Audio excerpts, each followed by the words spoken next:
Assalamualaikum ya akhi ya uhti.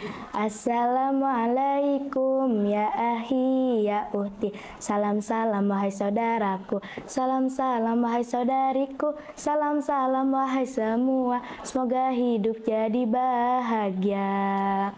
Assalamualaikum warahmatullahi wabarakatuh.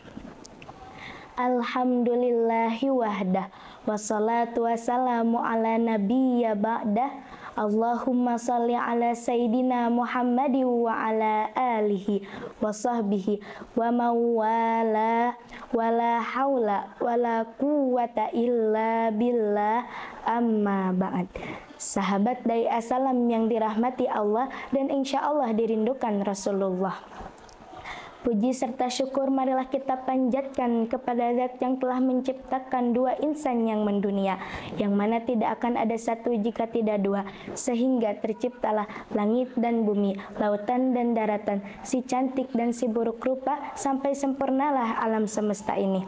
Kedua, salawat serta salam selalu tercurah limpahkan kepada Rasul pemimpin umat, pemimpin yang menyirna segala bentuk kekerasan, pemimpin yang mengorbit cahaya Islam, dan pemimpin yang mampu memberi syafaat kelak di yaumil qiyamah, yakni Habibana wa Nabiyana wa Maulana Muhammad sallallahu alaihi wasallam. Tidak lupa kepada para sahabatnya, para keluarganya, para tabi'in dan tabi'atnya, hingga kita selaku umatnya. Hadirin, dalam dunia yang demikian luas, dengan jarak antar negara yang amat berjauhan, tidaklah menjadi penghalang bagi kita untuk mengetahui apa yang sedang terjadi di belahan negara lain. Mengapa demikian hadirin? Karena tersedianya alat elektronik digital saat ini yang mempercepat arus informasi dan komunikasi dalam hitungan detik. Tapi hadirin, perlu kita catat bahwa kecanggihan alat komunikasi itu bisa membawa dampak positif di samping dampak negatif. Contoh yang paling aktual adalah realitas hoax melalui media sosial yang memancing konflik di antara kita. Oleh karena itu, pada kesempatan yang penuh ukhuwah ini, izinkanlah saya menyampaikan sebuah pidato yang berjudul Pandangan Al-Quran Terhadap Realitas Hoax. Sebagai rujukan, marilah kita mendengarkan firman Allah di dalam Quran Surah An-Nur ayat 15 sebagai berikut. A'udzu billahi minasyaitonir rajim. Bismillahirrahmanirrahim. Iz talaqawnahu bi'alsinatikum wa taquluna bi'afwahikum ma laysa lakum bihi ilmu wa tahsabunahu hayna wa huwa indallahi azim. Sadaqallahul azim. Yang artinya, hamba berlindung di bawah kuasa-Mu ya Allah dari usikan setan yang terkutuk, dengan menyebut asma Allah yang maha pengasih, pelimpah kasih, yang maha penyayang, pencurah sayang.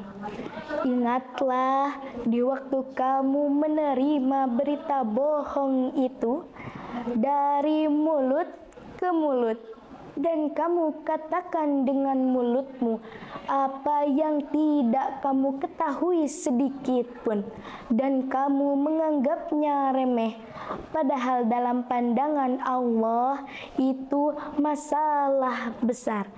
Maha benar Allah atas segala firman-Nya, dan Dialah yang maha agung.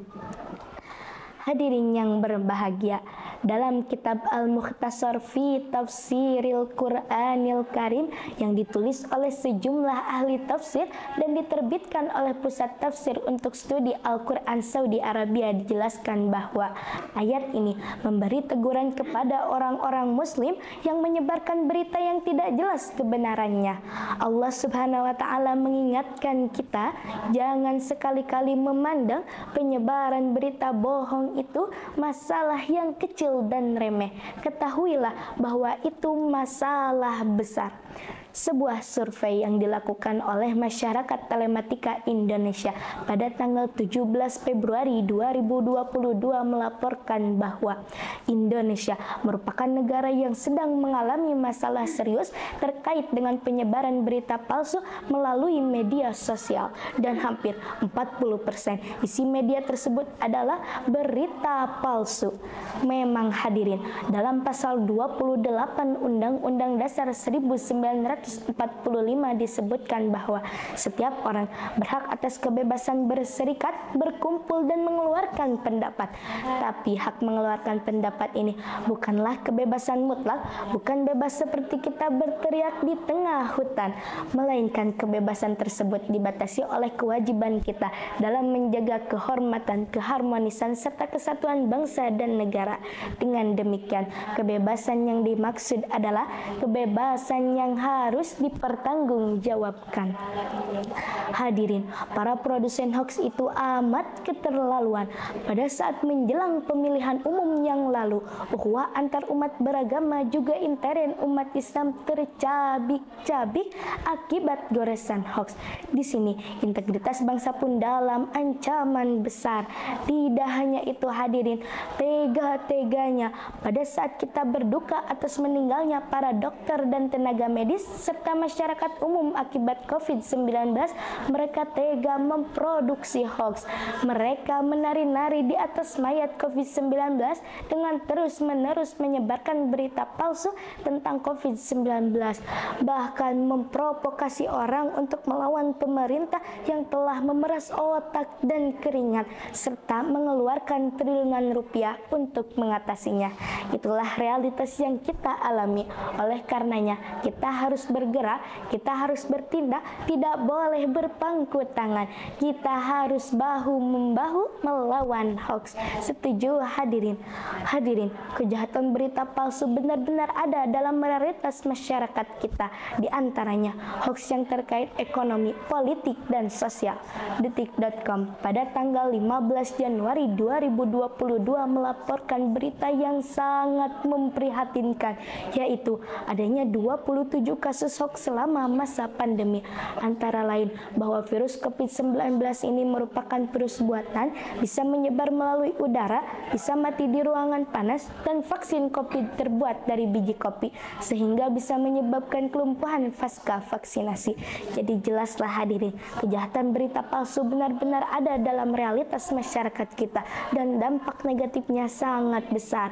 Pertama, menyesatkan dan membodohi masyarakat, bahkan merusak persatuan dan kesatuan bangsa. Dan yang kedua, mengganggu jalannya program-program yang telah disepakati bersama legislatif. Untuk itu hadirin, Rasulullah SAW pernah berpesan kepada kita, yakum wal kazib fa innal fujura yahdi ilal fujur wa innal fujura yahdi ilan nar. Jauhilah kebohongan, sebab kebohongan akan menggiring keburukan dan keburukan akan menggiring kepada neraka. Hadis riwayat Bukhari dan Muslim. Untuk itu hadirin, saya mengajak hadirin untuk menyampaikan salam rindu kepada Nabi Muhammad SAW, sang penerima wahyu Al-Quran. Assalamu alaika ya Rasulullah.